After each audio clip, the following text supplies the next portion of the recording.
Hola, estamos escuchando. Sí, Muy hermano bien. César. Oye, Muy bien, muy bien. perfecto. Hermanos, que el Señor les bendiga a todos. Estoy agradecido otra vez con Dios porque me da la oportunidad de estar aquí con ustedes, hermanos. Soy un poco recurrente con ustedes aquí en Guanacaste y me da mucha alegría, ¿verdad? Que me consideren siempre como parte, ¿verdad? De las personas que puedan traer el mensaje de la palabra del Señor a ustedes para reflexionar un poco de esto, lo que el Señor nos enseña. Ah, Mira, hermanos, la particularidad de todo este tiempo que hemos estado viviendo ha sido algo de un dato general, ¿verdad? Eh, Generalmente ahorita psicológicamente las personas se encuentran en un momento, ¿verdad?, donde la ansiedad y la preocupación se ha generalizado tanto, ¿verdad?, que la situación de lo que estamos viviendo ya tiene varios matices, varias aristas de las cuales podemos estar, ¿verdad?, pendientes como personas, como individuos, ¿verdad? Como parte de una familia, un núcleo familiar, como parte también de la iglesia y de la sociedad. Tenemos un montón de cosas que nos ocupan hoy en día, ¿verdad? No solamente las ocupaciones normales que son producto de lo que nosotros hacemos diariamente. La situación se ha invertido y ha cambiado de una manera drástica que ahora la vida la empezamos a apreciar de una manera distinta. Empezamos a ver la situación desde el punto de vista, ¿verdad? Hasta, podríamos decir, hasta fatalista. En estos últimos meses, últimos días, semanas atrás, hemos visto como muchos hermanos, como muchas personas conocidas, vecinos, amigos, inclusive hasta familiares, se han ido de esta tierra, ¿verdad? Producto de lo que está pasando, de esta enfermedad. Pero también no solamente la gente está preocupada por eso, sino también por los problemas económicos, la bomba que se ha generado, la rueda de nieve, ¿verdad? La bola de nieve que se ha ido acumulando, ¿verdad? Esto está empezando a soltarse y nosotros estamos empezando a ver los embates y, y el problema, ¿verdad? Que conlleva los problemas económicos que estamos viviendo. Entonces, hay un montón de cosas, ¿verdad? Con por qué estar ahí pendientes, aparte de eso, ¿verdad? Las noticias que cada vez son más fatalistas, ¿verdad? Estadísticas y un montón de cosas. Entonces, ahorita estamos saturados, hermanos, completamente saturados de mucha información que realmente está influyendo directamente en nuestra psique, pero también está influyendo directamente hasta en nuestra vida espiritual, ¿verdad? Aunque la situación ha ido cambiando, nosotros hemos aprendido a adaptarnos de cierta manera a la situación que estamos viviendo. También no deja de ser importante compartir algunos consejos de la palabra del Señor para este momento, ¿verdad? Y no solamente para este momento, sino para lo largo de esta vida, porque recuerde que estos eventos difíciles son elementos hasta cíclicos que muchas veces nosotros experimentamos hasta de una manera individual como de una manera colectiva, como lo estamos haciendo hoy en la actualidad. Casi todos estamos adoleciendo de los mismos problemas, ¿verdad?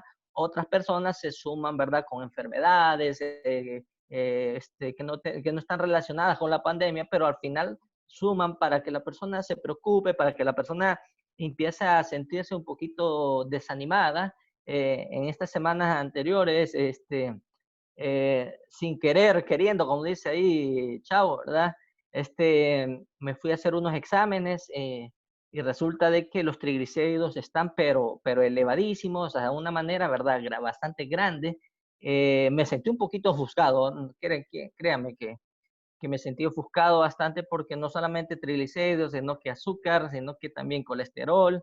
los médicos me tuvieron que indicar unos medicamentos que básicamente son medicamentos eh, para el corazón, no solamente esos son, indica, ¿verdad? Que eh, lo que tengo, ¿verdad? Es que la sangre la tengo muy espesa, entonces en este sentido, ¿verdad? Esos medicamentos van a ayudar como a bajar, ¿verdad? La viscosidad, ¿verdad? De la sangre. Entonces, eso para prevenir infartos. Cuando me dijeron eso, me sentí también triste, me sentí desanimado, como muchos pudieron haberse sentido, o como muchas personas se sienten en la actualidad. Pero me anima el hecho de que sé a dónde voy, sé a dónde voy, no le tengo miedo a la muerte, pero siento que sí puedo hacer un poquito más aquí en la tierra, entonces le pido al Señor, Señor, dame la oportunidad de estar un poquito más de tiempo para compartir, como hoy estoy compartiendo con ustedes, hermanos, el mensaje y la palabra del Señor. Quiero que abran sus Biblias en el Evangelio según San Marcos, capítulo 4, versículo 35 al 41. Aquí vamos a encontrar una palabra bien poderosa, bien interesante, una historia, un relato que nos lleva a algún tipo de reflexión importante para que podamos aplicarla a nuestras vidas. Podemos sacar también algunas conclusiones extra del relato, ¿verdad? Literal que tenemos aquí. Si nosotros lo leemos de una manera literal, vamos a encontrar un hecho sobrenatural, un hecho maravilloso que nos demuestra que Dios tiene el control de todas las cosas. Dice el relato de Marcos capítulo 4, versículo 35 al 41. Aquel día cuando llegó la noche le dijo, pasemos al otro lado. Y despidiendo a la multitud, le tomaron como estaba en la barca y habían también con él otras barcas. Pero se levantó una gran tempestad de viento y le echaba las olas a la barca, de tal manera que se anegaba o se hundía. Y él estaba en la popa, durmiendo sobre un cabezal. Y le despertaron y le dijeron, Maestro, ¿no tienes cuidado que perecemos? Y levantándose, reprendió al viento y dijo al mar, calla, enmudece. Y cesó el viento y se hizo grande bonanza. Y les dijo, ¿qué? ¿Estáis así amedrentados? ¿Cómo no tenéis fe? Entonces temieron con gran temor y se decían el uno al otro, ¿quién es este que aún el viento y el mar le obedece? Para tener un poquito más de idea, les quiero explicarles algo en cuanto a algo un poquito contextual, ¿verdad? Y es como un dato extra para arrojarle un poquito de luz a esta historia.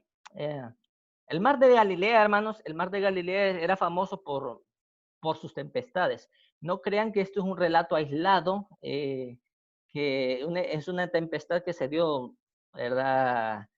Una vez en mucho tiempo, sino que este tipo de fenómenos naturales eran muy comunes en el mar de Galilea, eran demasiado comunes.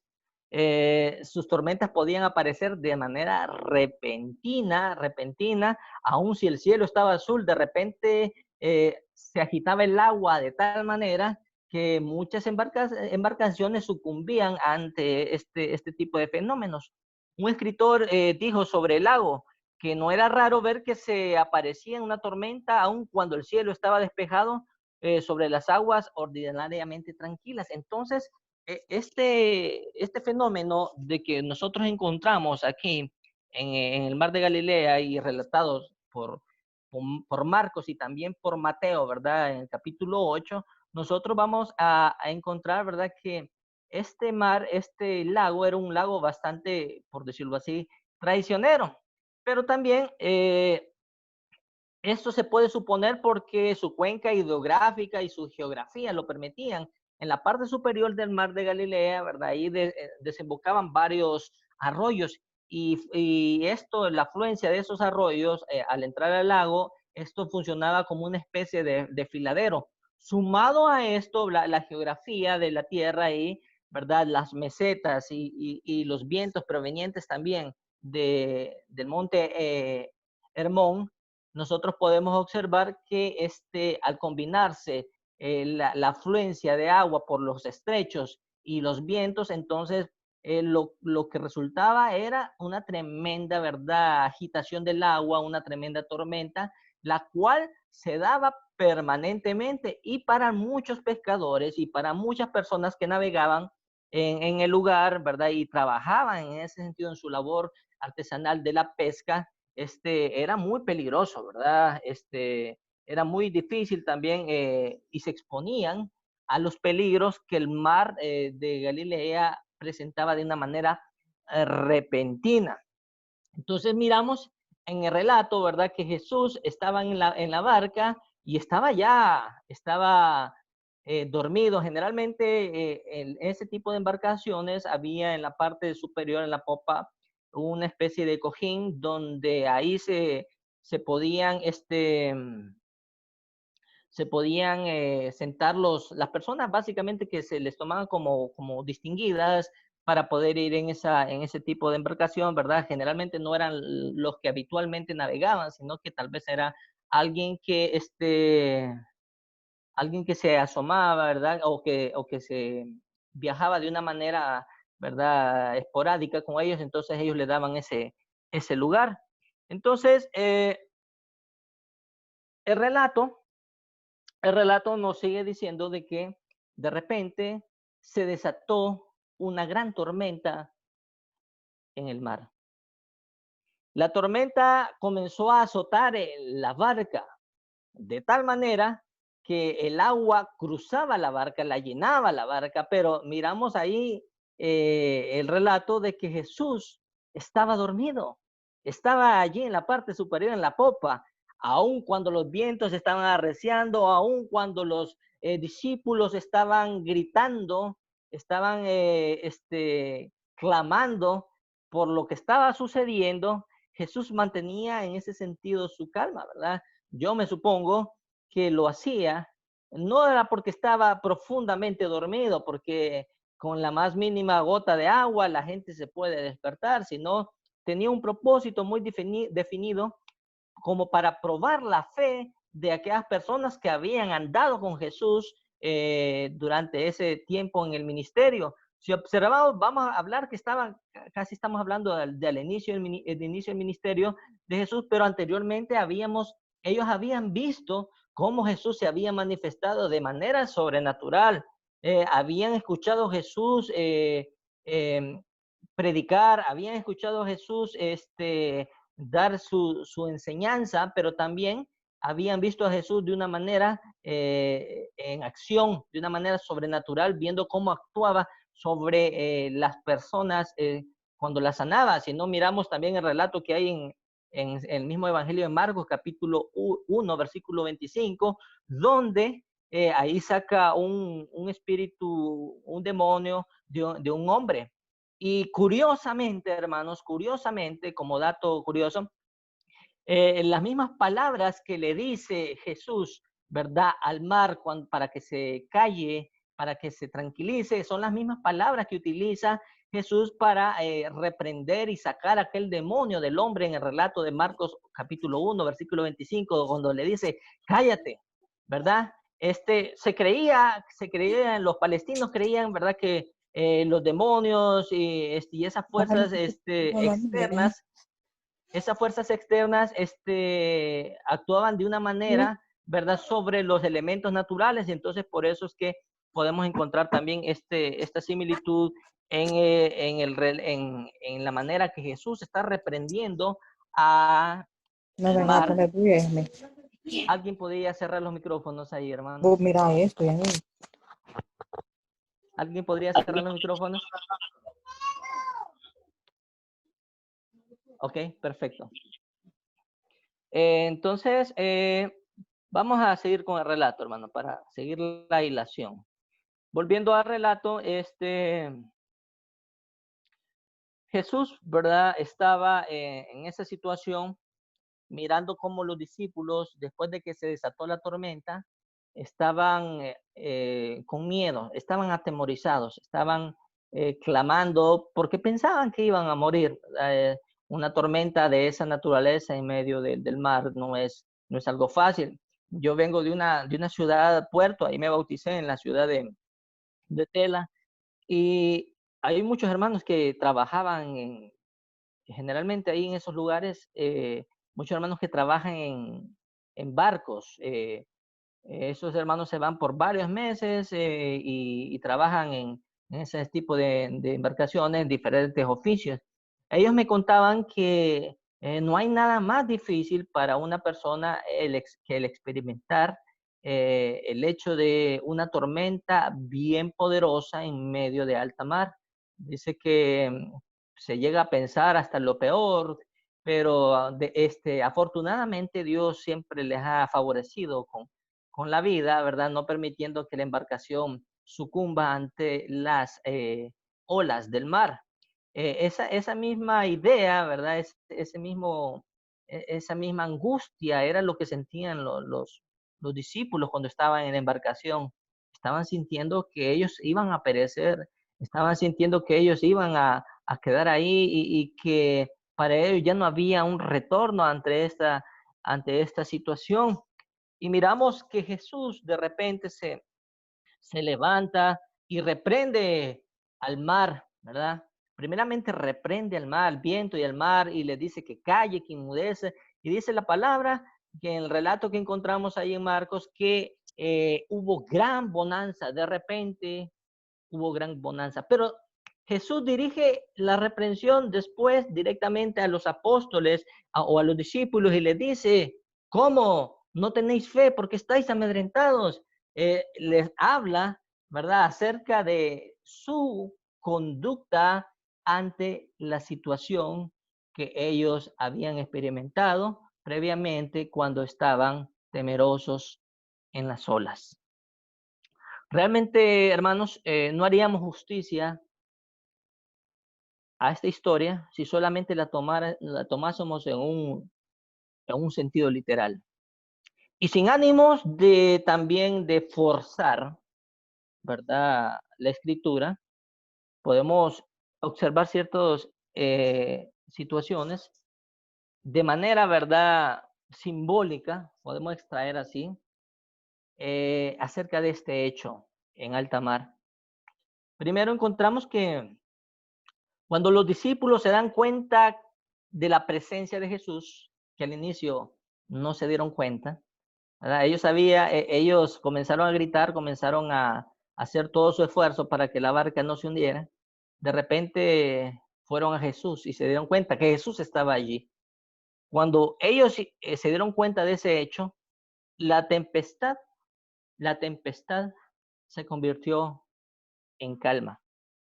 Después de experimentar la desesperanza, la angustia, los discípulos se dieron cuenta que viajar con Jesús es viajar en paz, aún en medio de las tormentas. Y esto, hermano, no es distinto para nosotros el día de hoy. Aunque este relato, ¿verdad?, tiene una literalidad bien específica, y solamente basándonos a eso, a lo literal del relato, podemos encontrar mucha esperanza, podemos encontrar mucho confort para nuestras almas atribuladas. Hay cosas que también hay que considerar como personas. Estamos nosotros bregando, estamos navegando también en nuestra vida. Estamos caminando, tenemos un largo peregrinaje, ¿verdad? Y de este relato puedo sacar dos cosas interesantes eh, que también son muy aplicables para nosotros. El hecho de que hay cosas, hermanos, que no tenemos nosotros el control.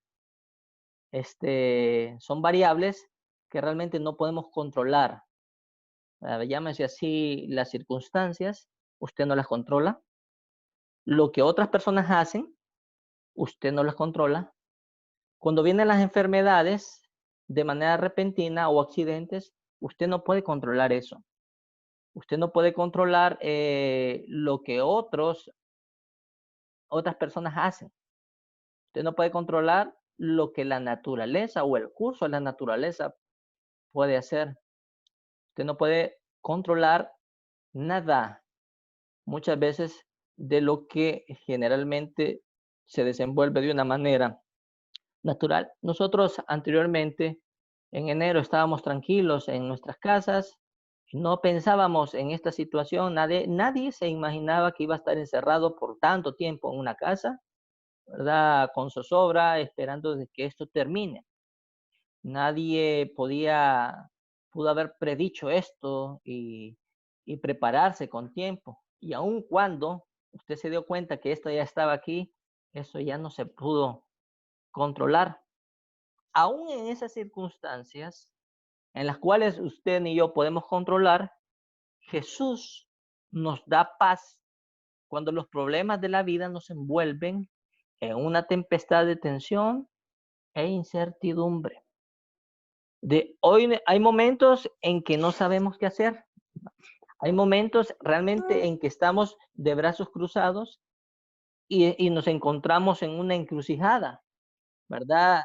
Queriendo decidir qué hacer ante la situación. Y llámese esta situación, ¿verdad? Enfermedades. Y llámese esta situación, problemas familiares. Y llámese esta situación, problemas en el hogar. Llámese esta situación como usted le quiere llamar. Cualquier problema con que usted no tiene control sobre ellos, muchas veces esos problemas lo van a poner o nos van a poner en una situación de encrucijada. Nos van a hacer dudar qué es lo que hacer, qué acciones tomar, qué rumbo tomar, de qué manera sabia podemos actuar. Pero en esos momentos de encrucijada, en esos momentos de tensión emocional, en esos momentos en que no sabemos nada qué hacer, le voy a invitar a que haga lo mismo que hicieron los discípulos, a volver la vista a Jesús. Cuando usted y yo volvemos la vista a Jesús, entonces en ese momento nosotros podemos preguntarle directamente al Maestro, ¿qué quieres que yo haga? Entonces, cuando pasa eso, cuando volteamos a Jesús, ya la panorámica, la visión, la encrucijada y el camino se va despejando y se va poniendo de una manera clara. Generalmente, cuando estamos en una situación difícil, y lo hablamos con toda sinceridad, generalmente las primeras reacciones son de estupor. Las primeras reacciones nos dejan como pensando qué es lo que hay que hacer, ¿verdad? Hacemos la función que hace el cuerpo de una manera natural, el arco reflejo. Cuando usted se va a parar en un clavo, inmediatamente siente que algo pasa y quita el pie. De una manera natural y hasta de una manera instintiva lo hace. Así actuamos en las primeras instancias ante los problemas. Llámese esto, ¿verdad? Como un diagnóstico de una enfermedad terminal, ya sea el anuncio que un familiar acaba de perecer. Generalmente estas situaciones nos llevan y nos envuelven y nos traen caos a nuestras vidas, nos traen tormenta a nuestra vida, empezamos a sentirnos tristes y empezamos a sentirnos que no podemos más. Pero de la misma manera que los discípulos observaron a Jesús, ellos observaron también que en Jesús había claridad en estas situaciones. En Jesús, hermanos, tenemos claridad, ¿sí? En lo que está pasando usted ahí, en cualquier situación que está ahí, aún en la muerte, hay claridad en Jesús. Aún en el dolor, hay claridad. Aún en la tristeza, aún en la depresión, aún en las cosas más terribles que puede estar pasando en nuestras vidas, hay claridad en Jesús. Esa es la esperanza que tienen los cristianos, que no la tiene el mundo. El mundo tira el grito al cielo y hace muchas cosas y se sume en la miseria de su mente, de sus pensamientos, en la fatalidad de sus pensamientos, porque no saben qué hacer. Y empiezan a gritar, ¿hasta cuándo? ¿Hasta cuándo va a terminar? Pero la diferencia es que el cristiano con Jesús mira estas situaciones con, ¿verdad?, ojos distintos. Vamos a ver hoy en día y vamos a ver por qué esta enfermedad no llegó para quedarse, como dicen muchos, y agarro esta frase, sí, no llegó para quedarse, pero vamos a mirar un día cómo el Señor nos va a sacar de esto. Algún día va a mirar particularmente usted cómo el Señor lo va a sacar de su situación. Algún día va a observar cómo el Señor va a calmar las tempestades en las que usted está envuelto. Hay otra situación que tiene que ver básicamente con, con, con situaciones que usted puede controlar. Ya hablamos de cuestiones que no puede controlar. Usted no puede controlar ciertas cosas, pero ahí sí hay cosas que usted puede controlar y esas cosas están básicamente en usted, su mente. Jesús, aún en esas situaciones, nos da paz en medio de la tormenta de ansiedad. No quiero definir ansiedad de una manera técnica, pero la voy a resumir con estas palabras. El principal enemigo de su paz siempre va a ser la preocupación acerca de nosotros mismos y de los nuestros. Vamos a resumir la palabra ansiedad con la palabra preocupación. Usted realmente pone su mente y ocupa su mente en esa situación que está agobiando su vida. Eso sí lo puede controlar, mi hermano. Eso sí lo puede controlar. Sus pensamientos. Sus pensamientos. ¿Verdad? Obviamente hay personas que le dicen, no, que los pensamientos recurrentes usted no los va a poder controlar, ¿verdad? Porque la mente es indomable, ¿no? Claro, sí es, sí se pueden controlar, siempre y cuando nosotros empecemos a observar y a tener una visión distinta de la vida, pero una visión distinta de la vida en cuanto a la esperanza que tenemos nosotros como cristianos. Jesús nos promete o nos dice, ¿verdad?, que aún en esas dificultades nosotros podemos tener al Padre que nos consuela. Nuestros problemas ya no van a ser, no serán nunca de angustia permanente si vivimos y encontramos el consuelo en Jesús, aún en las pérdidas, como les he dicho anteriormente, aún en las pérdidas, cuando se van los familiares, ahí usted puede encontrar también la certeza ante esas dudas. Usted puede encontrar, ¿verdad?, la paz interior que Dios nos da por medio de Cristo Jesús. Me gustaría concluir con las preguntas de los discípulos, ¿verdad? Aquí una pregunta de Jesús y dos preguntas de Jesús y una pregunta de los discípulos. La primera está cuando Jesús le dice, ¿por qué estáis amedrentados? Mire bien esa pregunta. ¿Por qué estáis amedrentados? ¿Por qué estamos amedrentados? Y la segunda pregunta tiene todavía más relevancia.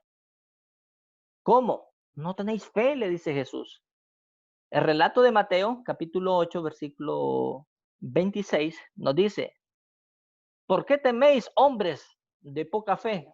Ahí une esas dos preguntas, ¿verdad? Pero aquí Marcos hace dos preguntas. Dice que Jesús hace dos preguntas. ¿Por qué estamos amedrentados? ¿Y por qué no tenemos fe? Pregúntese usted. ¿De dónde vienen sus temores? ¿De dónde viene su falta de fe? ¿Será porque no mira muy constantemente a Jesús como, como esa fuente de esperanza y de salvación?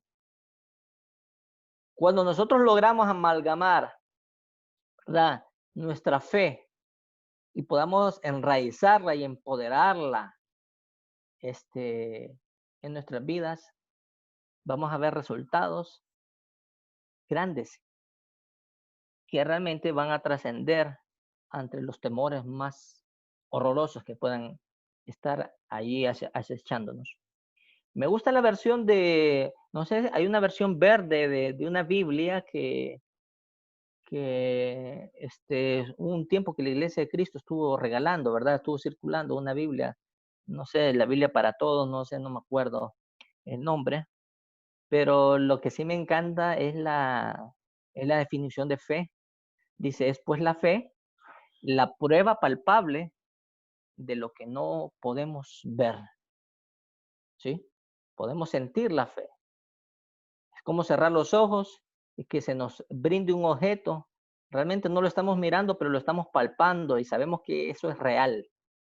La fe en Dios es real, hace que todo lo que la Biblia nos dice sea materializado, ¿verdad?, en la realidad. Y la pregunta final de los discípulos fue esta: ¿quién es este que aún el viento y el mar le obedecen? Y esa pregunta se la dejo a usted.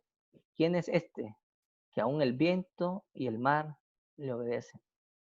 Que el Señor les bendiga.